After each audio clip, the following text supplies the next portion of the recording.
మరి మహేష్ ఎందుకు మీ స్క్రిప్ట్తో ఆయన చేంజెస్ చేయమంటాం మీరు? అట్లేం లేదండి, రూమర్స్ ఉంది. నేను యాక్చువల్గా మహేష్ గారికి ఒక డిఫరెంట్ స్టోరీ చెప్పా.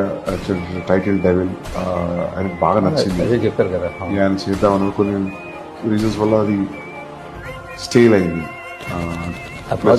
క్యారెక్టర్ స్టైల్ అయిందా? సబ్జెక్ట్లో ఆగిపోయి స్టేల్ అయింది. దెన్ ఆయనకు వేరే 2 కమిట్మెంట్స్ ఉన్నాయి. సో నాకు గ్యాప్ ఉంది. So I thought I make Kabir and come back. So అట్లా అది అయింది. కానీ ఈ never said anything is bad or rejected. But తీసి ఉంటే అది కూడా అంత అగ్రెసివ్ క్యారెక్టర్ అయింది కదా. మహేష్ బాబు గారి మీద అగ్రెషన్ మామూలు వర్కౌట్ కాదు. మీకు తెలుసు కదా, ఫ్రెండ్స్ చూసారు కదా. అవును, బట్ ఎంతలో అంత అగ్రెసివ్ క్యారెక్టర్ ఆయన చేయలేదు కదా. ఆయన అంత lovely jovial business man aggressive character. Business man. So దాని మించి ఉండేదా? డెఫినెట్గా ఉండదు.